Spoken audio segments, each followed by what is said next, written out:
Hi, my name is Katz, Ready for a Librarian, and welcome to a new video. If you've been following my channel, you will know that this year I am participating in HRCYED, the hardest reading challenge you'll ever do, which is a challenge that is hosted by Q from the Chill Cordy, and it runs from July 7th, 2025 through July 6th, 2026. And so now we're halfway through the challenge, and I thought, how about we look where my progress is, and then I can tell you what my plans are for the future and just have a little check-in where we are, basically. So let me share my screen with the spreadsheet. This is the first tab with just a general bingo board. I made it so that it changes color depending on how far along in the challenge I am. So there is 2 challenges here that you can see that I haven't started yet, which is the 24-hour readathon and the challenge yourself. I have started the challenge yourself thing, which is basically you can choose whatever it is yourself. I am currently reading something for that, but since I don't really enter anything into the spreadsheet until I finished it, the score is still white. Then I have 3 challenges that I'm between 1 and 24%, and those are the pink ones, so the translation challenge around the world and make a quote. Then I have 4 that are between 25 and 49%, the subgenre of choice, all the adaptations, the Even Bigger Rainbow, the Heritage Month Challenge, and I lied, it's 5, Q's, reviews, and Rex. And then my most used category are the green ones with 50 to 74%, so let's see, by the 100th, the series Staircase, Word Season, The Last 10 Years, Spooky Creatures, Queer Alphabet Round 2, the BIPOC Challenge, the Extended New Releases Challenge, and the Nonfiction Challenge. And then there's 3 that I have completed so far, which are the TBR Game Challenge, the Readathon, and Animals Are Better. I don't... Okay. So let's get into it. I'm gonna put this back at the normal size I zoomed in so you can see the bingo board in its entirety. But so this is my tracker. I'm just gonna skip that. Here we have some stats. So I calculated that I would need 185 prompts filled. It's not the total, it says total books here, but it's actually amount of prompts, because you can use every book for up to 2 prompts. That is probably too many, because I still have 10 books for a 24-hour readathon calculated into that, which there's no way I'm gonna read 10 books in 24 hours.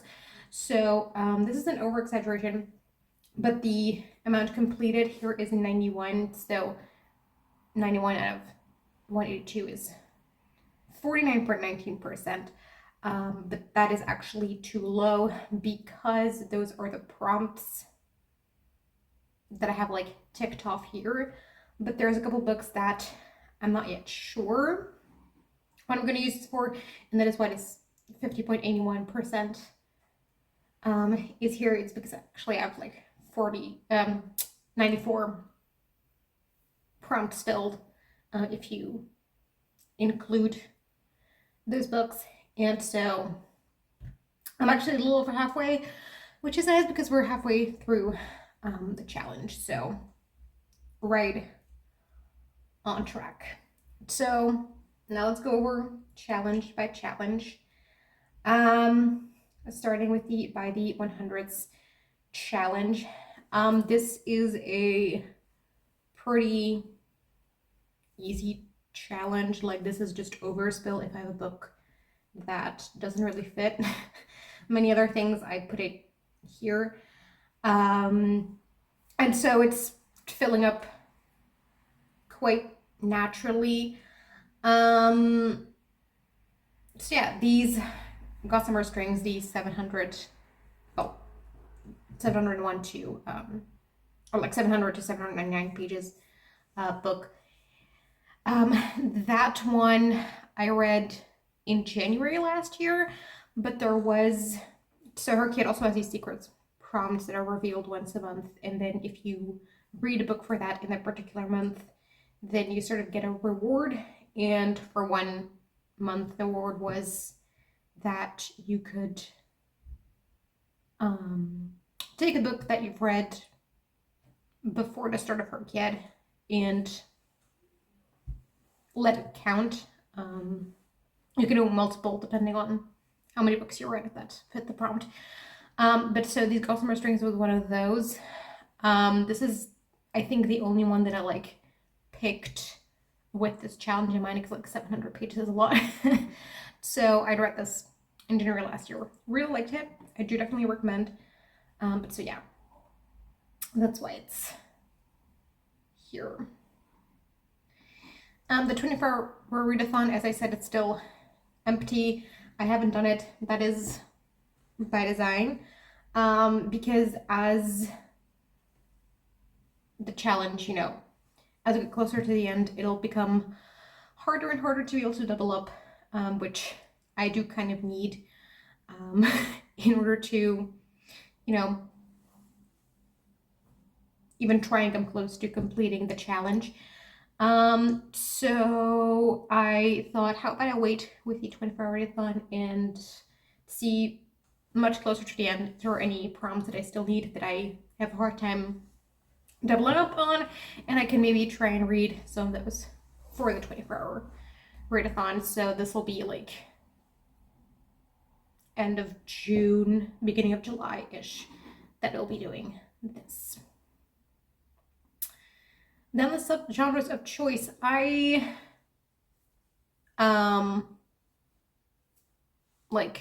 changed my initial plan. Initially, I wanted to do fantasy, but then I thought, you know what, how fun would it be to do historical, because that is a genre that not many people picked for the challenge. So I thought, you know what, I do like historical fiction, and also like I've been sort of moving away from fantasy lately. So fantasy became a little bit difficult. But I thought, if we do historical, then how fun would it be to make sure that each of the books are not only a different subgenre, but also like a different time period. I do have an idea of what I want to read for each of these. Like, I'm currently reading the Victorian. No, I'm not currently reading it. This is gonna be my next read, is what I meant to say. And it's gonna be Gothic, so we'll have that. For the Middle Ages, that one's also gonna be read soon. I'm gonna be reading Crusade in Jeans by Thea Beckman, which is a Dutch children's book about a boy who time travels to the Middle Ages. And yeah, so it's a time travel book. I'm not sure if like time travel is like technically a subgenre, but I think it counts. And I think it works for historical fiction, because like the story is not about like just traveling to like a bunch of places and see what that does. It's basically about he travels once and is then stuck in the Middle Ages. So he spends the vast majority of the book in this one time. So I think that counts. I do have plans for the other one. For antiquity, I'm thinking of reading Cleopatra by Natasha Solomon, which I then also want to read for Women's History Month, which is going to go later, but that's going to be in March. And then for Regency, I'm thinking Most Ardently by Gabe Cole Novoa. So then we have biofiction for Antiquity and a romance for Regency, because I've been wanting to try Most Ardently. It sounds a lot of fun. But yeah, I am pretty happy with this challenge. I wanted to make sure that like the time period also actually mattered to the story. And I feel like I've done that pretty easily. Like Regency, that was a bit of a challenge, because I thought like I probably want to do a romance, but like a lot of romances, the time period is not necessarily that important in terms of like Regency romances. But then Most Ardently is a Pride and Prejudice remix, so you know it makes sense for it to be set in the same time as Pride and Prejudice, which is set in Regency. So I feel like that works. So yeah, really happy with this. The series Staircase. This one turned out to be slightly more difficult than I thought it would. Just because like you have to read the entire series, and I've sort of been reading more standalones lately. So like the solo square is gonna be just if I have a book that fits literally nowhere else, it's gonna go here because that is such an easy one to fill. The duology, I'm actually currently reading. I'm doing a comic duology for it. It's called Sherlock Holmes and the Vampires of London. Just because that ticked off 2 squares that I had left, that would be more difficult. I finished the first one right before I started filming this, and I'm going to read the second one right after. I just haven't included it in the spreadsheet yet, because I'll just do that once I finished both of them. So the duology is like very close to being finished. The trilogy is finished with It's Easy as You Can being another one that I got with that reward where you could use a book that you read prior to the start of HRCYED. I don't remember exactly when I read this, but before the start of HRCYED, at least. So that's a trilogy finished. That's a Dutch thriller trilogy, like in the same vein as Dan Brown. So I read it, they were fun. And then for a series with 4 or more, I just need to read 4 books in the same series. It doesn't need to be finished necessarily. I'm gonna do Slaves series. So the reason they're like this is for this thing, you may have noticed sometimes I have a cover, sometimes I would just have the book written in. The cover is when I've submitted them. The just typed out one is when I have finished the book but not yet submitted it. And just for me to keep track of what I have or have not submitted. And the different colors means like the blue one is again one that I used from before I started HRCYED. The red means I have finished this book, and then the black is like I'm sure that I'll be reading this for that, because it has to be like the same series, and these are just the next 2 books. This needs to be Dante 3. The next 2 in the series, but I just haven't read them yet. That is what the different colors are, in case you're wondering. So yeah, I really like the series. It reads pretty quickly, so this won't be an issue. Award season. This is also an overspill category. Really, like the entrant was literally like the only one that I was worried about, but just because there's so many awards out there, and so it's almost harder to find a book that hasn't been nominated for anything than a book that has been nominated for something. But it kind of happened by accident that they're either like the Goodreads Choice Awards or SPIFFO. So these are also just like, these didn't really fit anywhere. And so I put them here. So I have this Queen of Shadows. I see what her name is, but I read it in Dutch, so that's why I have the Dutch title. And then Arrivalmost File, which I really enjoyed. Vera Wong, great. Stay With Me is another one that I had from before the start of HRCYED that I actually got for a different prompt. But then, you know, I could double up on it. I didn't know what I wanted to double up on, and so I saw it was a semi-finalist in the Goodreads Choice Awards. So I just put it here for now. I could still, like any of these, I could technically still put somewhere else, if need be. So yeah, and then I have Half a Soul by Olivia Atwater as an entrant. This was actually pretty hard to figure out what level this book was at, because like SPIFFO really makes it hard to figure out like what level certain books were at. So they don't have like a clear place where it's all together. You sort of have to go digging.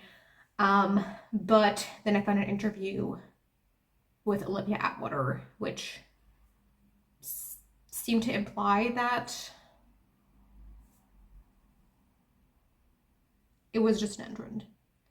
But I could be wrong. So yeah. Then the TBR game challenge, which, as I said, I completed. I used the pumpkin patch for TBR Harvest, which TBR Harvest is a readathon hosted by Leandra, but in the Discord, everyone said that you could use like the different activity sheets as your TBR game. So I did that. And yeah, this is the result. The Lilac Green I really liked, so definitely recommend that one. But yeah, I don't know what to say about this. The Last 10 Years is another overspill category that is filling up pretty nicely as well. So we just have a few slots that were still empty. Out of all the overspill categories, this is the one that I try to fill first, just because it's like slightly harder to see in an instant. Like there's one that is gonna come up as like just like the color of the cover, which like you see really quickly. So if I'm at the end of the challenge and there's a color that I still need, I can pretty fast pick one. But the publication year takes a bit more digging work, so that's why I prefer to do that one first, basically. My December Darling I have not yet submitted, because I might need it for something else. So yeah, we have your from my potential that I once had that I'm not going to read before the end of the challenge, because Empire of Storms was published in 2016 and Tower of Dawn in 2017, but I decided to put Throne of Glass on pause until after this challenge. So yeah. Then the adaptations square, I have completed 3 for them. So basically I think I did the original for all these. No, that's not true. I read something for all these, I should say. So Wasps, I read. This was for my thesis, actually my master's thesis, because I was debating on whether I wanted to do it about this play, and so I read it for that. I ended up not to. I ended up deciding on something else because I had a few other options as well. But I didn't read it for that, so it counts. The Battle of the Frogs and the Mice, I have read for a third time, essentially. I've now read it in the original ancient Greek. I've read it in Dutch, and I've now read it in English, which normally like rereads don't really count, but if you like read it in a new language, it's different enough to still count. And so every time I read an English translation of a Latin or ancient Greek work, I'm just reminded of how much I hate them. Yeah, I really don't like the way English speaking people translate Latin and ancient Greek. Like, it's as if they just suddenly become unable to speak like a normal person. And I really do not like it. Like, in here it kind of fits, because like the Greek is pretty artificial. It's a parody of the Iliad, in case you're wondering. So like it is a pretty artificial, overly archaic style in the play, so like it kind of fits. But because it's like every one of them, I just get really annoyed when I see it. So yeah, no. And like the web series that I have here is actually a movie. It's a movie in ancient Greek that basically it takes the plots from 4 different works, among which is the Battle of the Frogs and the Mice, and just sort of jumbles them into one. It's technically a movie, but sort of the theory behind the web series was that it was just like a kind of more low budget internet production rather than like a big professional company, which works for this. And I asked in a Discord and I said it's fine. So, and then Long Live the Pumpkin Queen, which is sort of a novelized sequel to The Nightmare Before Christmas, which I liked some elements of. I disliked some others. But yeah, I read this in October. And it was fun, but not perfect. But so, yeah. Then the disability challenge. This one is actually a lot easier than I thought it would be. It is basically filling up itself. So, I mean, these Gossamer Strings, again, was the one that I got from before I started the challenge. And that one, like, I knew going into it that it had disability representation because, one, it's the 3rd book in a series, and the character had been disabled since book 1. And even going into book 1, I knew it because she's on the cover in a wheelchair. The cover of the 1st book. So that one I went into it knowing that there was disability representation, but the other 3 I did not know it going in. So I think that's kind of fun that I sort of like accidentally fill up this challenge. For the sirens, I have aquagenic urticaria, also known as a water allergy sometimes. So it means that you just, when your skin comes into contact with water, you get these like rashes and stuff, which in the book has like a more fantasy explanation, so I was debating on whether I would count that. I read this one in August, so pretty close to the start of the challenge, when I thought that this would be a very hard one to complete. So I decided to include it here because it is a thing that actually exists. If it was like just a fantasy disability that only existed in the book, then I probably wouldn't have. But you know, because it works, I decided to go with it.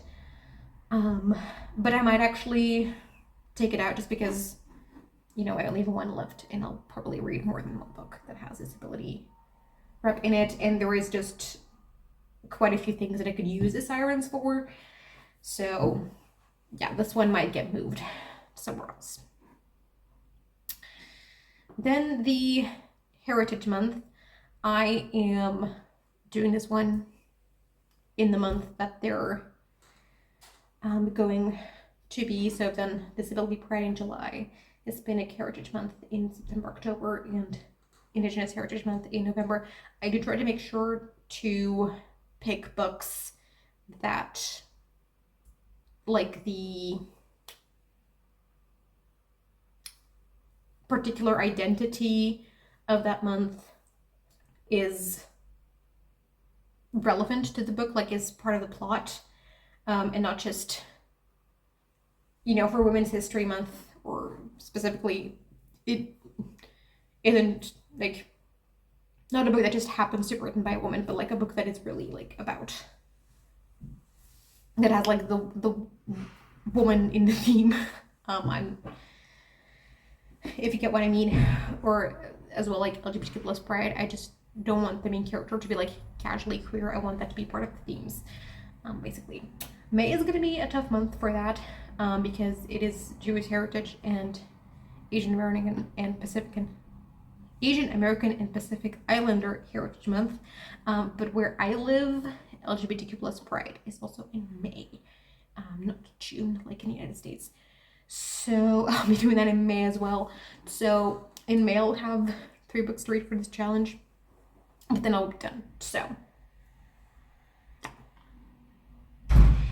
then the translation challenge, I currently only have 1, but I do have ideas. For, I don't know if I have all of them planned out, but I do have a couple of ideas.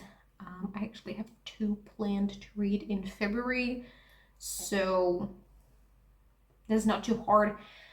One thing though that annoys me with this challenge is anytime English speaking people talk about like translated fiction, fiction in translation, a translated book, I never know what they mean. Like, I don't know if they mean a book that is originally written in language A, but you read it in language B, or if they mean a book that was originally written in a language that is not English. Which, if you read only in English, those two are the same thing. But for a lot of people in the world, most people in the world, those two aren't necessarily the same thing. And so I never know what interpretation to go with. Like, if I read an English book, like a book that is originally written in English, if I read it in Dutch, does that count, yes or no? If I read a book that is originally written in Dutch, and I read it in Dutch, does that count? I don't know. And that really annoys me. But yeah, I'm not too worried about this one, even if I only have 1 filled for now. This will be fine. Around the World, again, I only have 1 filled, which is Stay With Me for Africa. I technically, for this challenge, you only need a book that is set in that particular continent. But I think that it's a bit of a cop-out. So I want a book where like the author is from that place, lives in that place. So yeah, so Oyabami Adebayo is from Nigeria, lives in Nigeria. So that is kind of why it's taking me a little bit longer. And I'm trying to not read from like the most obvious country. Like for North America, I don't want a book from the US. I also actually don't want a book from Canada, because I think those are two very obvious choices. And there's more countries in North America that deserve to be highlighted. And I actually plan in February to read a poetry collection by an author from Curacao. So I'm going to use that for this one. But yeah, I have, for Europe is pretty easy too, but I have a book where the author is from Bosnia, and I actually would like to read that because I went into this with the idea I really would like Eastern Europe, again, not picking the obvious countries, and then I found that book by the Bosnian author, and I'm really excited for it. So I think I'm going to read that. I am not sure though what else I would use it for. I technically could do translation because it was originally written in Bosnian, but I'll be reading it in Dutch. But I also made the choice to, or the ambition at least, to not double up on books based on the same thing, if that makes sense. Like, I don't want to, I'm putting it in Europe because the author is from Bosnia, and then I would put it in translation challenge because it's in Bosnian.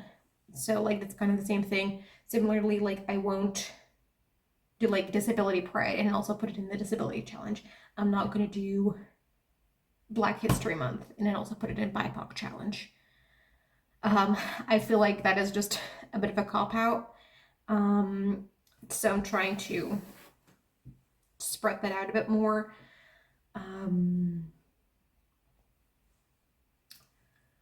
But we'll see.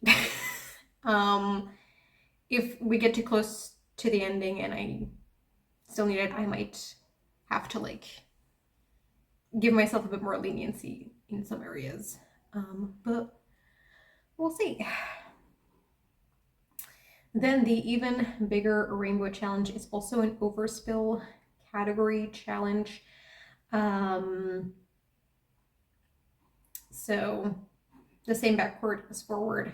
In person, it shows a bit more purple than on the screen. But so yeah, this is one that I'm very much not worried about because it's pretty easy. Like, only teal, I think, could be kind of difficult. Perhaps orange, but I actually have there's two things that I would like to read for other reasons that also happen to have an orange cover. So yeah. That is gonna be fine. But this is really not something I worry about too much. The quote turns out to be a bit more difficult. I have a million dreams is all it's gonna take, from The Greatest Showman, of course. But it's a little bit difficult, especially gonna. There is one, the January secret prompt is, the reward is that you can, if you have a book that like almost fits a prompt but not quite, you can count it. So I think I'm going to use that because I do have a book that has the word gone in my title, like Gone, Gone, I mean. So I think I'm just going to change gonna into gone, and count that. I'm really excited about that book. It's Where We Go When All We Were Is Gone by Segoya Nakamatsu. I'm really excited for that one, actually.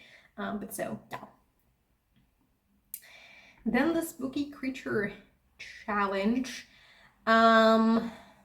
This one is actually almost finished. So the freebie that you see here is from the July secret prompt from last year. You could just basically say any prompt that you didn't want to do. Like one that you could say that it is completed without having to read a book for it. So that's what I use for a zombie, because like I don't want to read a zombie book. But I'm currently, as I said, the comic series that I'm reading is Sherlock Holmes and the Vampires of London. One of those is for the adaptation challenge because there's like a graphic novel adaptation. It's obviously a retelling of, or based on, Sherlock Holmes, but there's also vampires, as the title suggests. So this one will be completed after today. And then I'm currently also reading Blood in the Mist by Hope Merleese, which is a fae book. So this will be done, and then I only have Magic User left. And then in February for a book club, I'm reading The Very Secret Society of Regular Riches, which is Magic User. So that will be this challenge completed, which is really nice. We're getting really close there. become the avatar, I decided to go with the word in the title rather than the item on the cover, just because I think that the word in the title is a bit more of a challenge. And so I only need water. I was really stressed about air, because it's kind of hard to find a book with air in the title. Like, fire is so easy. Earth, I thought earth would be the hardest, but it actually turned out okay. I had a couple of options, and I've been wanting to try Enchanted for a long time, so I used Where Go Unearthed for that. But I know what I want to read for water. It's also going to be used for the translation challenge. I don't think there's an English translation out of it, but the Dutch title translates as Aquitania, Land of Water. It's originally written in Spanish, so it works for the translation challenge too, and I'm really excited for it. I've been wanting to read it for quite a while, and then this challenge will be completed. Like, I don't have concrete plans for when exactly I'm gonna read it, but I do want to. It's really gonna be March, just because my January and February are on the full side. Then for the readathon challenge, which I've also completed, for that I used the magical readathon. And so yeah, this is it. Like, I don't really know what to say about this. I have fun with magical readathon. I like how specific the prompts can sometimes get. Like, the random country generator, it's really interesting. Like, I've had it in the spring equinox and in the autumn equinox. In the spring equinox, I had the Bahamas, and that book made it on my top 10 of the year. And then for the autumn equinox, I had Morocco, and at the end of that book, so I had to use a scroll to make it count. But yeah, I finished this, and I'm happy. I think this was actually the first prompt that I finished, so yeah. Then the animals challenge, which I've also finished, so for No One Would Do What the Lamberts Have Done. This was such a weird book that I picked. It's gonna come up, I'll talk about it then. But I did not expect this book, but I really liked it. I do recommend. So yeah, I actually, the only reason I counted the wasps for the translation challenge because I wanted this. I wanted this for the animals challenge, for like a wild animal. Otherwise, I probably wouldn't have counted it because I don't really like counting things that I read for uni, for my reading things. I try to keep those kind of separate. But I read it, so like I might as well just include it here. So yeah. Hemlock and Silver, like the rooster in that one, it's not like the book is about the rooster like it is more in these other stories. Like, it's definitely like not the biggest part of the book, but it's there in multiple scenes, so I think it's enough to count in here. Then the queer alphabet, which I feel pretty okay about my progress here. I am slightly over halfway, which is nice. But I do have some like the harder identities left, like gay and lesbian are definitely pretty easy to find. But I don't know what I'm gonna read for polyamory quite yet. Probably just like a Why Choose Romance, but I don't know which one. So I still have to say that. But for intersex, I'm going to be finally reading an author that has been on my TBR for a long time, and that is Reverse Solomon. I actually found out that they're intersex because of this challenge and like other people's TBRs and stuff. So I'm gonna be reading Sorrowland, which I've been wanting to read for a long time, and I'm really excited for it. For transgender, I already mentioned I'm gonna read Most Ardently. So this will be what I will be doubling it up with. And then gender fluid, I thinking of reading The Palace of Eros by Gara de Revertis, which, if I recall correctly, the main character in that is gender fluid. But yeah, I'm not sure what I'm going to read for polyamory. I might have, I don't think I cheated, but like technically for the book you have to have a like stated that this is their identity, which is not the case for Cleric Chi, but they use they them pronouns.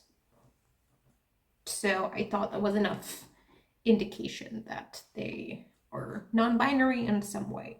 So yeah. Then for the favorite her kid one yet prompt, I did the seasonal challenge, which is to read a book that fits the season in the season that you read it. So yeah, that is working pretty well. I have The Sirens here by Emilia Hurt. If you've been paying attention, you might realize that this is the third time this book shows up. That is another one of the secret prompt rewards that you can use a book 3 times. I might actually change it here to Wildfire by Hannah Grace, because now I have that one 2 times and then I can use it 3 times versus now I have The Sirens 3 times and then I use it only 2 times.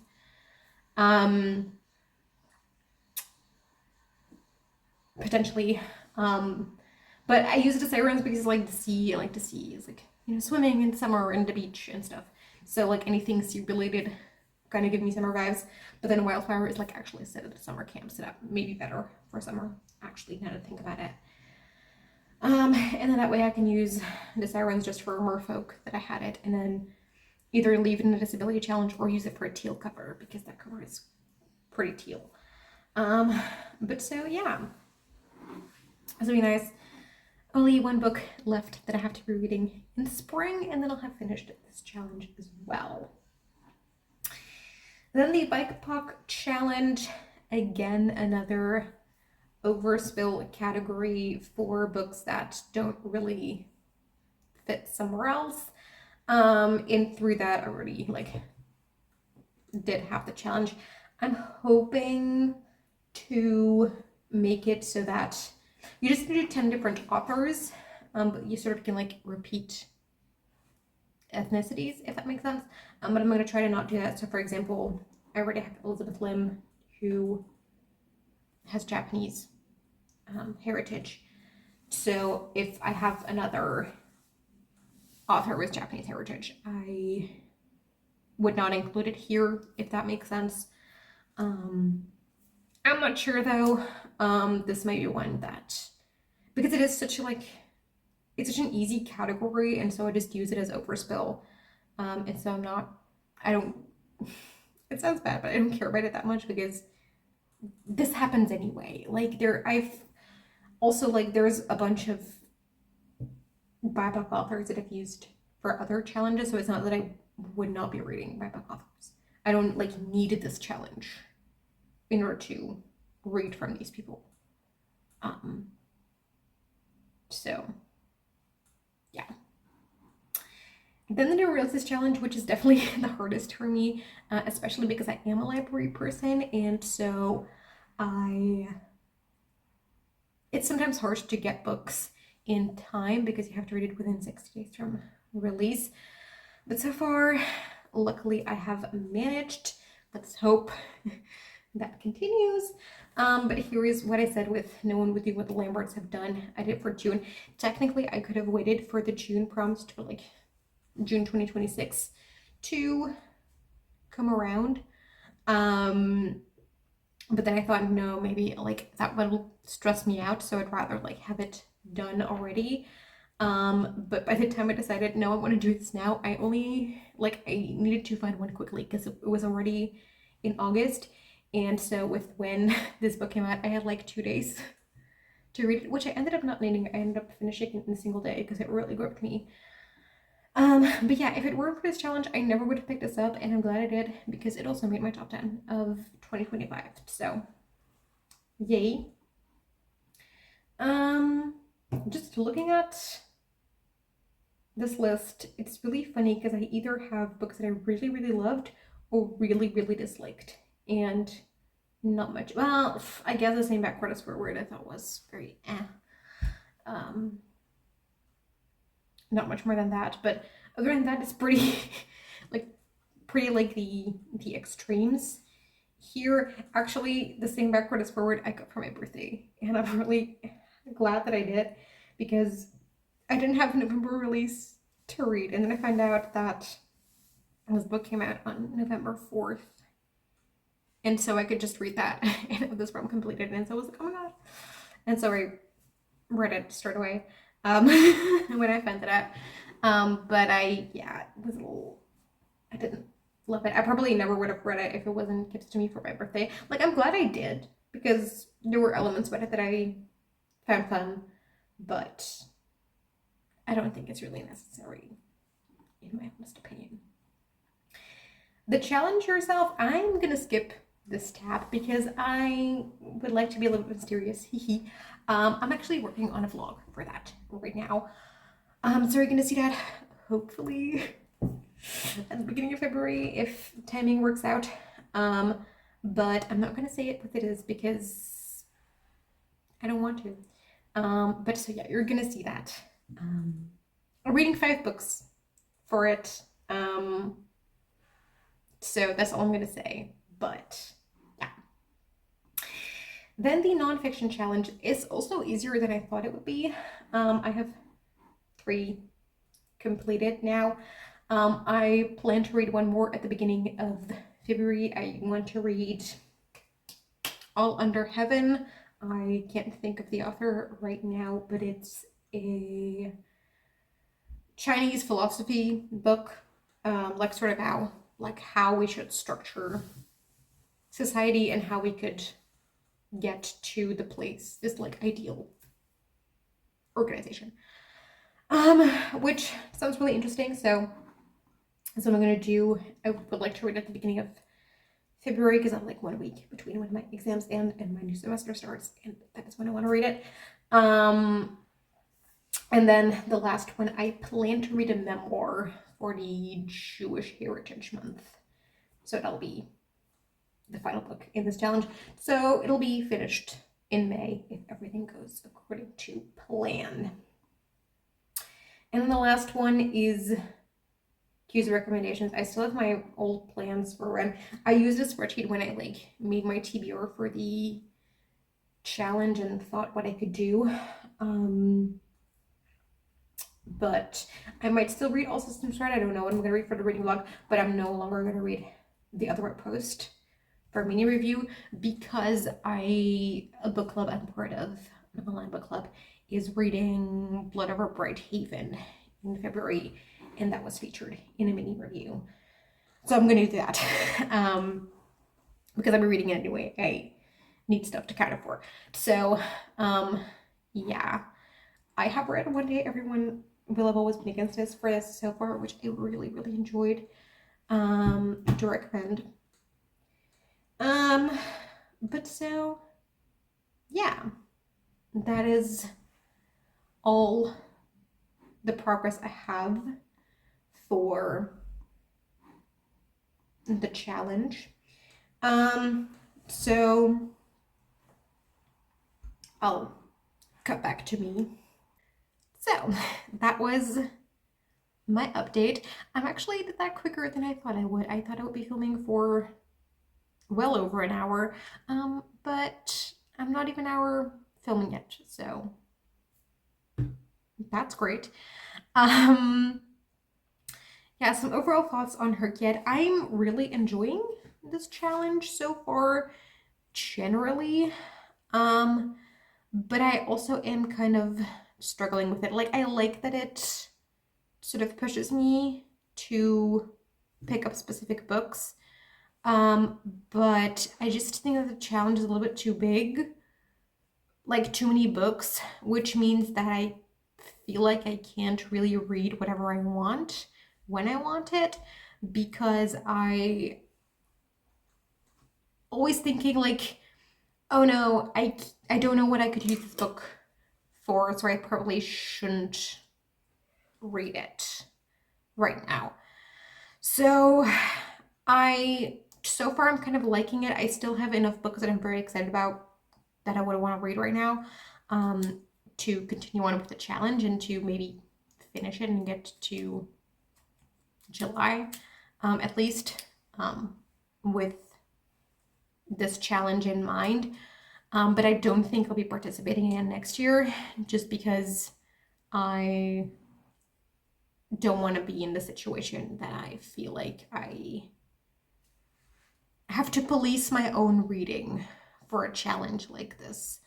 So far it's still fun, but I think that if it goes on any longer than a year, I won't find it fun anymore. So I just don't. I just think for someone who reads the amount that I do, this is not the challenge that I would want to do multiple times. Right, like it's a one-off and done for someone with my amount of reading. But so yeah, so far I am enjoying it. I am loving seeing the progress. So yeah, I hope you enjoyed this video. Let me know if you're participating in HRCYED, how you're doing, or if you have recommendations for some prompts that I still need to fill. You can always leave them in the comments. But so yeah, that was the video.